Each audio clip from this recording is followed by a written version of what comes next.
আচ্ছা, আপনি কি একজন Samsung S series phone user? উদাহরণ যদি দেই, S22 কিংবা S23 সিরিজের ইউজার যদি হয়ে থাকেন, তাহলে এই ভিডিওটি আজকে আপনার জন্যই বানানো। কারণ আজকে আমরা কথা বলবো স্যামসাং S22 এবং S23 আলট্রাতে যে গ্রিন লাইন, পিঙ্ক লাইন এগুলো পরে বা ডিসপ্লে ইস্যু হয়, এগুলো আসলে বেশি হয়ে গেলে তার পরের স্টেপ কি কি হতে পারে সেই সংক্রান্ত তথ্য আজকে আপনাদের সাথে শেয়ার করব। সো আশা করি পুরো ভিডিওটা যদি আপনারা আজকে দেখেন, আপনাদের অনেক কিছুই ধারণা ক্লিয়ার হয়ে যাবে যে লাইন পড়ার পর বা লাইন বেশি পড়ে গেলে কি ধরনের ডিসপ্লে বাজারে অ্যাভেলেবল পাওয়া যায় এবং এই ডিসপ্লেগুলোর কোয়ালিটি কেমন। তো সেই সংক্রান্তই আজকে তথ্যগুলো আপনাদের সামনে তুলে ধরবো। তো মূল ভিডিওতে চলে যাওয়া যাক। ওকে, বেশি কথা না বলি, মূল ভিডিওতে যেহেতু এসে পড়েছি, সর্বপ্রথম থেকে শুরু করি। সো জানুয়ারি মাসের 28 তারিখে আমার ফোনে যখন পিঙ্ক লাইনটা পড়ে, আমি ফেসবুক ঘাটাঘাটি করতেছিলাম। তো তখন দেখি যে বাংলাদেশে 2-3টা দোকান আসলে আর কি পিঙ্ক লাইন, গ্রিন লাইন এগুলো ফিক্স করে, আর কোনো দোকানই পিঙ্ক লাইন কিংবা গ্রিন লাইন ফিক্স করে না, বা তারা সাজেশনও দেয় না পিঙ্ক লাইন কিংবা গ্রিন লাইন ফিক্স করার। এর মধ্যে একটা আছে গ্যাজেট ফিক্স বাংলাদেশ। সো আমি তাদের সাথেই সর্বপ্রথম অ্যাপ্রোচ করি, তাদের সাথে আমি আমার সমস্ত ইনফরমেশন শেয়ার করি যে আমার ফোনে আজকেই পড়ছে লাইন। সো তারা বলে যত দ্রুত সম্ভব নিয়ে আসবেন, যত তাড়াতাড়ি রিকভার করা যাবে। তো আমি 29 জানুয়ারি সকালবেলা মানে বিকালবেলায় চলে গেলাম। তারা প্রথমে আমার ফোনটা নিয়ে তাদের লেজার মাইক্রোস্কোপ মেশিনে ঢুকালো এবং বললো যে এখানে 2টা না 3টা লাইন আছে সম্ভবত। সো এগুলা ঠিক করতে হবে, আপনার ঠিক করতে চার্জ আসবে 4,000 কি 4500 টাকার মতো। সো যদিও তারা আমার কাছ থেকে পরে 4500 টাকার মতো রাখছিল। সো তারা যখন আমার এই ফোনটা সবকিছু খুললো, খোলার পর ডিসঅ্যাসেম্বল করে, যেরকম ফোন খোলার পরে সর্বপ্রথম আপনারা তাদেরকে মানে তারা আপনাকে বলে নেবে ফোন খুললে কিন্তু ডিসপ্লে ড্যামেজ হওয়ার একটা রিস্ক থাকে। সবকিছু আস্তে আস্তে বলবো, ভিডিওটা দেখুন। সো তারা এভাবে মেইন চ্যাসিস থেকে এরকম ডিসপ্লেটা নামায়া সরাসরি লেজার মাইক্রোস্কোপ মেশিনে দিয়ে আসলে দেখলো কোন কোন লাইনে আছে। সো আমার সর্বপ্রথম যে লাইনটা পড়ছিল এই বরাবর। আমার কিন্তু অলরেডি 2টা ভিডিও এই টপিক নিয়ে ইউটিউব চ্যানেলে দেওয়া রয়েছে, আমি ডেসক্রিপশন বক্সে তাদের লিঙ্ক এবং আই বাটনে তাদের লিঙ্কগুলো দিয়ে দিব, দেখে আসতে পারেন। সো এই বরাবর আসলে আমার লাইন পিঙ্ক কালার একটা লাইন পড়ছিল। সো তাদের কাছে নিয়ে গেলাম, পুরা ফোন খুলে আস্তে মানে আর কি সবকিছু ডিসঅ্যাসেম্বল করে তারা এই ডিসপ্লেটা নিয়ে সরাসরি মেশিনে দিল। দিয়ে তারপরে এই যে দেখতে পাচ্ছেন, তারা প্রথমে দেখলো আগে কোন জায়গায় লাইনগুলো আছে। সো এই বরাবর যে লাইন, এটা কিন্তু সুপার অ্যামোলেড ফোনের সাথেকার ডিসপ্লে। আমি সবকিছু বলতেছি আস্তে আস্তে। সো এটা দেওয়ার পরে তারা এই যে দেখতে পাচ্ছেন, এই যে পোর্শনটুক পার্টিকুলার দিস পোর্শন, এই পোর্শনে মূলত ফোনের ড্যামেজ গুলা হয়ে থাকে। এই লেজার মাইক্রোস্কোপ মেশিনে দিলে মূলত এখানে যে কোন কোন লাইনে বার্ন আছে, এই বার্ন গুলো খুব স্পষ্টভাবে তারা মেশিনে দেখতে পারে। এবং আমি আসলে ভিডিও করতে পারি না, কারণ আমার একটাই ফোন, আমি একটা ফোন দিয়ে সমস্ত ভিডিও করতেছি। এই যে S23 আলট্রা দিয়ে কিন্তু আমি এখন যে বর্তমান ভিডিও শুট করতেছি, যাই হোক ওই কথা বাদ দেই। এই যে পার্টিকুলার যে স্পেসটুক দেখতে পাচ্ছেন, এটুকের মতোই, এটুকের ভিতরে মূলত এই ফোন হিট কিংবা ওয়াটার ড্যামেজ কিংবা কোনো ধরনের ড্যামেজের কারণে পার্টিকুলারলি এই একটুক অংশ ড্যামেজ হয়। একটু রিবনের মতো পাতলা ফ্লেক্স টাইপের জিনিস, একটু জিনিসটার একটা যদি ডট পড়ে যায় মানে আর কি বার্ন হয়ে যায়, সেক্ষেত্রে একটা ভার্টিক্যাল লাইন চলে আসে। সো তারা করে কি, তারা এই মেশিন দিয়ে আসলে সর্বপ্রথম দেখে কোন কোন জায়গায় লাইন আছে। আরেকটা ইনফরমেশন যদি শেয়ার করি, মানে একটু জায়গার ভিতরে প্রায় 3000-এর মতো লাইন রয়েছে। সেটা 22 আলট্রার ক্ষেত্রেই হোক কিংবা 23 আলট্রার ক্ষেত্রেই হোক, একটু কম বেশি হবে লাইনের সংখ্যা। সো যে কোনো একটা স্পেসিফিক লাইন ড্যামেজ হয় বা বার্ন হয়, সেক্ষেত্রে দেখা যায় লাইন চলে আসে। সো তারা করে কি, মাইক্রোস্কোপ দিয়ে আগে দেখে তারা কি করে, তারপর লেজার মেশিন দিয়ে এই লাইনগুলো ছিদ্র করে, মানে কি স্পট ফালায়। তারপর কন্ডাক্টিং একটা পেস্ট রয়েছে, ওই পেস্ট দিয়ে মূলত লাইন দুটো শর্ট করার পরে হিট দিলে মূলত লাইনগুলো চলে যায়।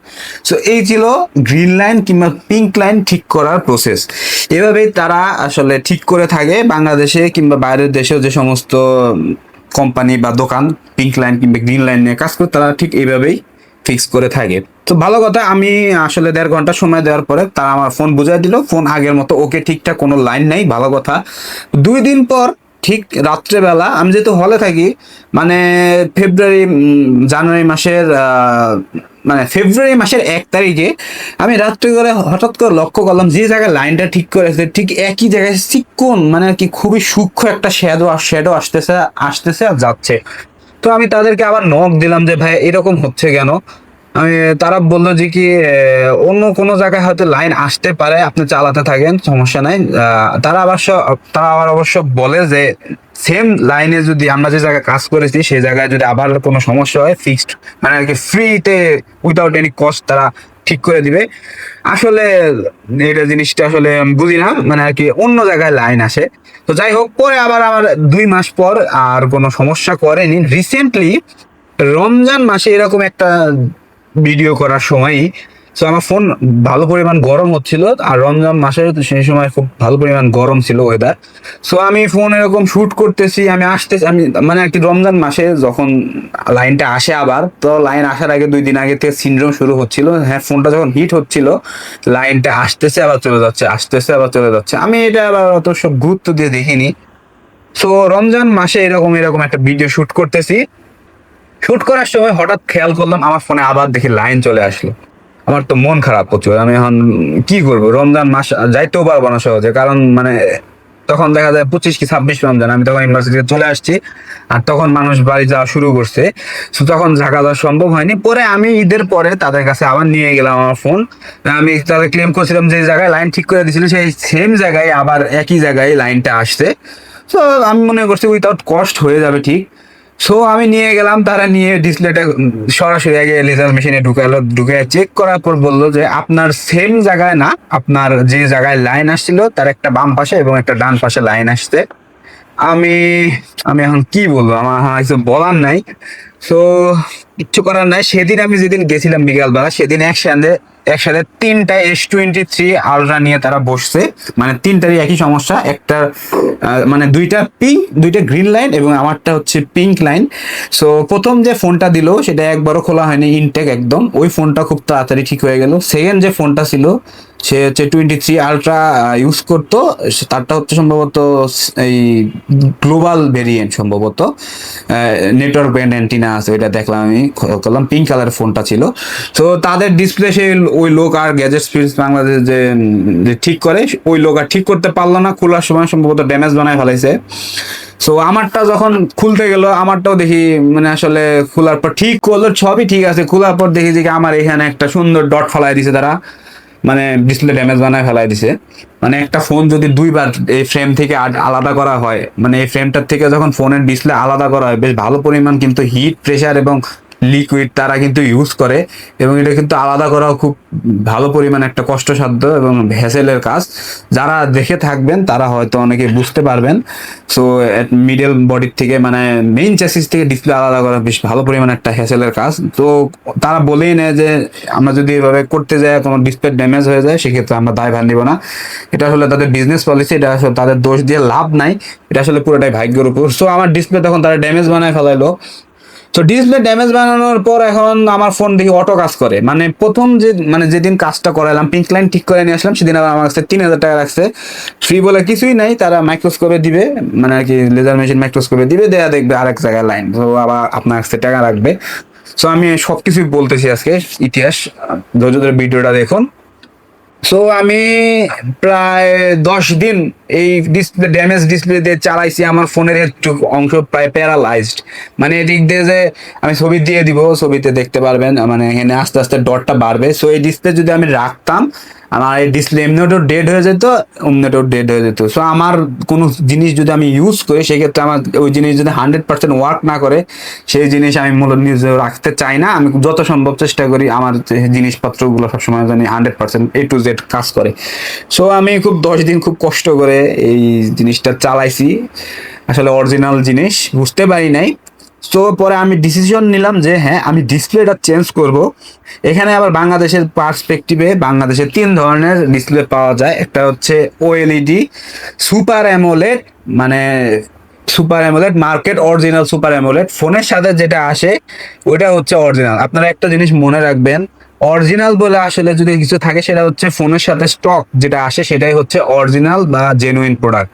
যে কোনো কিছুর সাথে সে হোক, সেটা মোটর সাইকেল কিংবা ইলেকট্রনিক পার্টস, স্পেয়ার পার্টস কিংবা আইটেম, কম্পিউটার অ্যাক্সেসরিজ, ওটার সাথে যা আসবে ওটাই হচ্ছে 1 নাম্বার অরিজিনাল। ওর মতো কোয়ালিটি আপনি বাজার খুঁজে পাবেন না, এই জিনিসটা মাথায় রাখবেন। সো আমি সিদ্ধান্ত নিলাম ডিসপ্লে চেঞ্জ করব।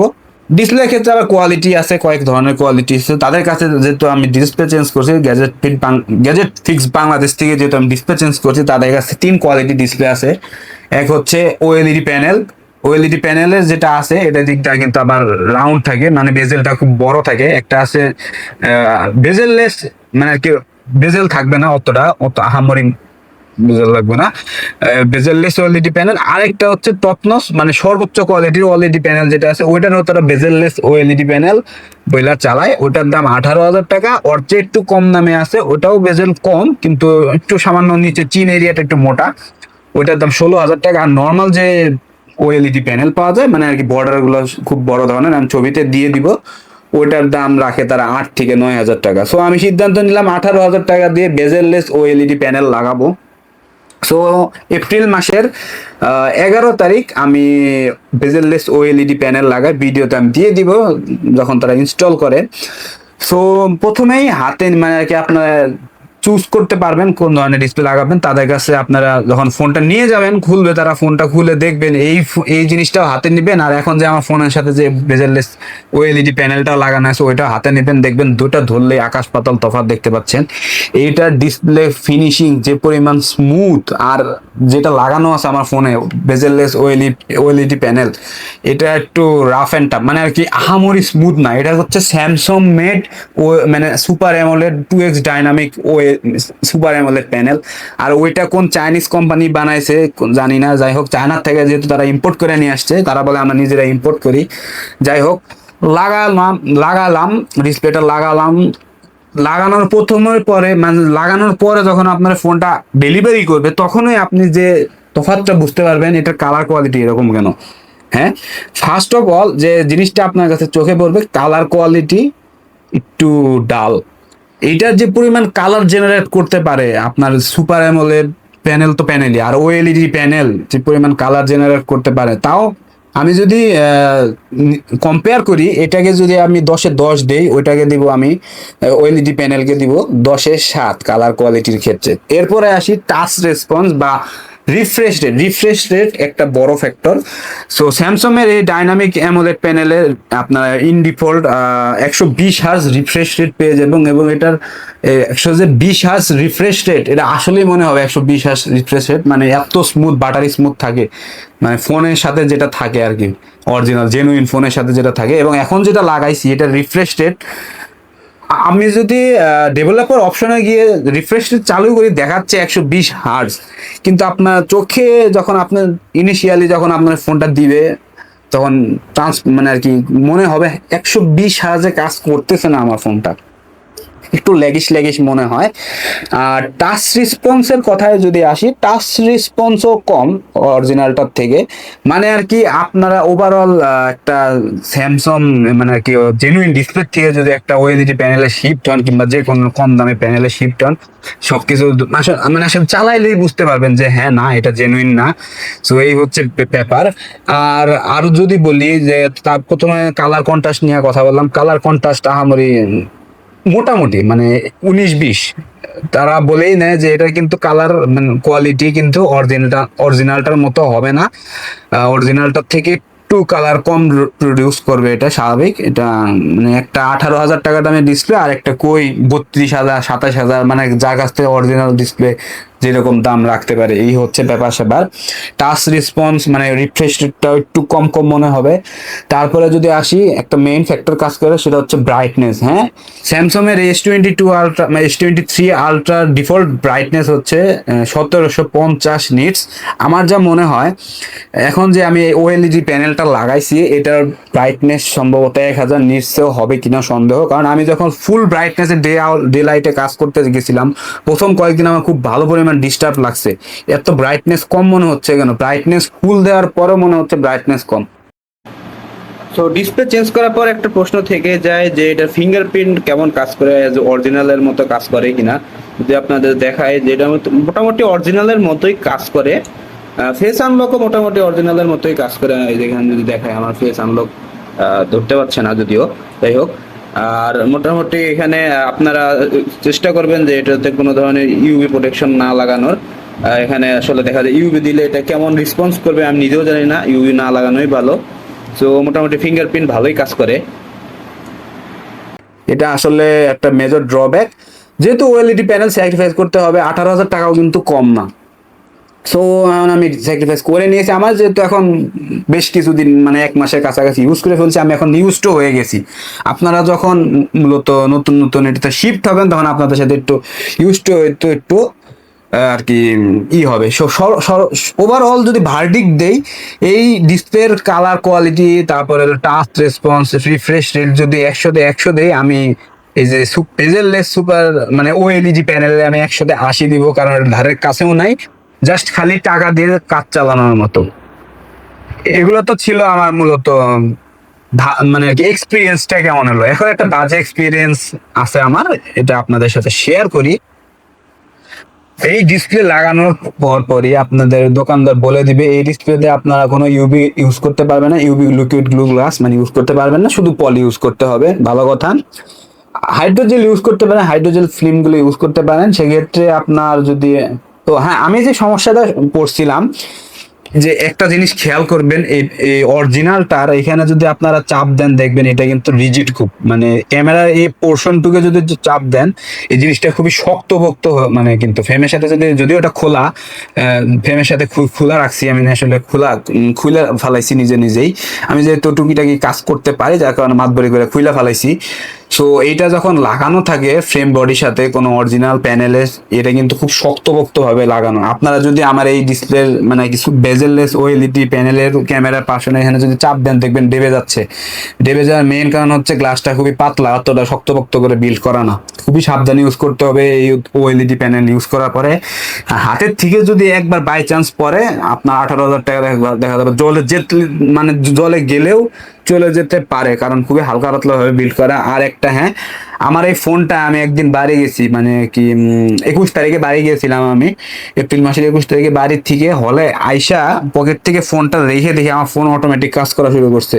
মেইন রিজন যেটুকু আমি বুঝতে পারলাম যে ভিতর দিয়ে যে, আর হ্যাঁ, ক্যামেরা ভিতরে ডাস্ট ঢুকে, ফ্রন্ট ক্যামেরা ডাস্ট ঢুকে। আপনারা যখন অরিজিনাল কোনো ডিসপ্লে, আমি যেহেতু এই সমস্যাটা ফেস করছি S23 আলট্রার ক্ষেত্রে, অরিজিনাল ডিসপ্লে চেঞ্জ করার পরে যদি কোনো আফটার মার্কেট ডিসপ্লে লাগান, সেক্ষেত্রে ক্যামেরার সামনের ক্যামেরার ভিতরে বালি ঢুকে। সেক্ষেত্রে আমি যে সমস্যায় পড়ছি, আমার ফোনের ডিসপ্লে অটো কাজ করা শুরু করছিল, মানে আর কি আমি তো আমার এই অরিজিনালটাই কিন্তু অটো কাজ করতো। এটার মেইন রিজন ছিল যে আমার ডিসপ্লে ড্যামেজ বানায় ফেলাইছিল, ওইটা একটা রিজন। কিন্তু এই ফোনের ডিসপ্লে কোনো ড্যামেজ নাই, কোনো মেজার চাপ দেয় নাই, তাও দেখেন যে আমার ফোনের ডিসপ্লে অটো কাজ করতেছে। সো সেদিন খুব খারাপ লাগলো যে আমি 18,000 টাকা কি জলে ফেলাইলাম, এই জিনিসটা আমি ঠিক করলাম কেন? তাহলে যেহেতু আমার যেহেতু কাজ করতেছে, অরিজিনাল ডিসপ্লে তো লাগানো উচিত ছিল, তাহলে আমার 30,000 টাকা পাইলে। যাই হোক, পরে আমি একটা জিনিস খেয়াল করলাম যে ক্যামেরার উপর যখন এভাবে প্রেস করি তখন দিয়ে অটো ডিসপ্লে মানে আর কি অটো গোস্ট টাচ বলে এটাকে, স্যামসাং এর মানে আর কি অটো কাজ করার তো কোনো মানে আর কি নাম নেই, গোস্ট টাচ বলে এটাকে। যে ফোন এদিক দিয়ে এদিক সেদিক অটো রেসপন্স কাজ করে, টাচের যে ডিজিটাইজার এটা অটো রেজিস্টার করে ফিঙ্গার, যার কারণে ফোন মানে আর কি চালাবে না, একদিক থেকে চলে যাবে আরেক দিকে। সো আমি পরে দেখলাম ক্যামেরার এখানে যদি চাপ দিয়ে ধরি, তো কোনো সেন্সর আছে একটা ভিতরে, আপনাদের যদি দেখায় এখানে একটা দেখবেন কাট আউট থাকে, এই কাট আউটের ভিতরে একটা সেন্সর থাকে, ওই সেন্সরে সম্ভবত ধুলাবালি ঢুকে কোনো ধরনের মেল ফাংশন করছিল, যার কারণে আসলে টাচ অটো রেজিস্টার হচ্ছিল। সো আমি পরে করছি কি, আসলে ক্যামেরাতে এখানে টেপ লাগায় একদিন চালাইছি, মানে কয়েকদিন চালাইছি ক্যামেরাতে টেপ লাগায়, দেখি যে আমার ফোনের ডিসপ্লে অটো কাজ করে না। সো এইভাবেই কয়েকদিন চালালাম। চালানোর পরে আমি যেহেতু হলে থাকি, আমার যে হল ড্যাফোডিল ইন্টারন্যাশনাল ইউনিভার্সিটি হল, ওখান থেকে ঢাকা যাইতে আসতে প্রায় 200-250 টাকার মতো খরচ হয়। সো আমি পরে করলাম যে কি, আমাদের হলের সামনে আসলে মোবাইলের অ্যাক্সেসরিজ বিক্রি করতে নিয়ে আসে, আমি পলি কাইটা সুন্দর করে এখানে আমি ছবিতে দিয়ে দিব কীভাবে সিস্টেমটা করছি। এভাবে এখানে লাগিয়ে মানে আর কি, যে এখানে যে স্পিকার গ্রিলটা রয়েছে, এই স্পিকার গ্রিলটা ঢাকা দিচ্ছি ভিতর দিয়ে যাতে কোনো প্রকার ডাস্ট না ঢুকে। এটার কারণে হয়েছে কি, যে স্টেরিও স্পিকার একটা ব্যাপার আছে, স্টেরিও স্পিকারটা একটু কম শোনা যায়, মানে এখন আমাদের বটম ফায়ারিং স্পিকার দিয়ে সবকিছু শোনা লাগে। আর এমনি কল কোয়ালিটি মোটামুটি আছে, আহামরি অত কম শোনা যায়ও না। সো এই হচ্ছে আমার ওভারঅল এক্সপিরিয়েন্স। যারাই কি আপনারা এই স্যামসাং এর ওএলইডি প্যানেল লাগাবেন, এই জিনিসগুলো মাথায় রেখেই লাগাবেন, যে আপনারা অরিজিনাল কিংবা জেনুইন ফোনের সাথে যেটা আসছে ওইটার মতো পারফরমেন্স আদৌ পাবেন না। যদি ভাগ্য ভালো থাকে অনেকদিন সার্ভাইভ করলেও করতে পারে, যদি ভাগ্য খারাপ থাকে দেখা যায় অরিজিনালের মতো জেনুইন ডিসপ্লের মতো আসলে এতটা লাস্টিং নাও করতে পারে। আর হ্যাঁ, এটা তারা বিক্রি করে যে ওএলইডি প্যানেলে কোনো গ্রিন লাইন আসে না, গ্রিন লাইন বা পিঙ্ক লাইন আসে না। এখন এটা আসলে সময়ের ব্যাপার, এটা আসলে কয়েক বছর ইউজ না করলে আসলে বলা যাচ্ছে না যে পিঙ্ক লাইন আসবে কিনা। যদিও ওএলইডি প্যানেলে আমি তারা সবাই বলে, মোতালেব প্লাজার কিছু কিছু দোকান তারাও বিক্রি করে, যারা বিক্রি করে ডিসপ্লে গুলা, যে হ্যাঁ আমাদের ওএলইডি প্যানেলে কোনো লাইন আসে না, সে বিশ্বাস করে নেওয়া। আমাদের তাহলে ভবিষ্যতে আর কোনোদিন লাইন না আসে, লাইন আসা এবং লাইন পরে লাইন নিয়ে ফোন চালানো যে কি পরিমাণ একটা পেইন, যাদের লাইন পড়ছে তারাই কিন্তু বলে থাকে, মানে আর কি বুঝতে পারবেন বিষয়টা। সো ভিডিওটা অনেক বড় হয়ে গিয়েছে, এখন পর্যন্ত যদি ভিডিওতে আপনারা থেকে থাকেন তাহলে আপনাদেরকে অসংখ্য ধন্যবাদ। আমার যে সমস্ত অভিজ্ঞতা এক্সপিরিয়েন্স আমি সবগুলো প্রায় শেয়ার করার চেষ্টা করছি। সো সর্বশেষ যদি সামারি দেই, স্যামসং এর যে ডিসপ্লে, মার্ভেলাস একটা ডিসপ্লে, এর উপর কোনো ডিসপ্লে হয় না। এই ডিসপ্লে আপনি যখন ফালায় দিয়া আফটার মার্কেট ওএলইডি প্যানেল যেই ডিসপ্লে লাগান না কেন, ওই ডিসপ্লে আগের মতো মজা আর পাবেন না। হাজার touch response, colour quality, brightness, each and everything আপনাকে স্যাক্রিফাইস করতে হবে। সো এই ছিল আজকের ভিডিও। অবশ্যই ভিডিওটি কেমন লাগলো তা কমেন্ট বক্সে জানান। এই ধরনের ভিডিও মানে কি ওএলইডি প্যানেলের রিভিউ বাংলাদেশে কেউ দিছে কিনা সন্দেহ, কারণ ওএলইডি প্যানেল মানে এইটা নিয়ে একটু মাতামাতি নাই। আর S22 এবং S23 আলট্রা যে পরিমাণ মানে কি লাইন পড়তেছে বর্তমানে কোনো হারে, সো অনেকে চিন্তা ভাবনা করতেছে যে আমি একটা ওএলইডি প্যানেল লাগাবো। ওএলইডি প্যানেল রিভিউ কেমন হয় এগুলো আসলে ইউটিউবে চ্যানেল তেমন একটা নাই। আমি চেষ্টা করলাম, আমি নিজে যেহেতু ইউজ করতেছি একটা ওএলইডি প্যানেল, তো এইটার রিভিউ দেওয়ার চেষ্টা করলাম। ভিডিওটা কেমন লাগলো অবশ্যই কমেন্ট বক্স করে জানান। তো আজকে ভিডিও এই পর্যন্তই। সকলে ভালো থাকবেন, সুস্থ থাকবেন। আর হ্যাঁ, গ্রিন লাইন পড়লে বা পিঙ্ক লাইন পড়লে একবারে বেশি ঠিক করতে জানেন না, নাহলে আমার মতো ধরা খাইতে হবে।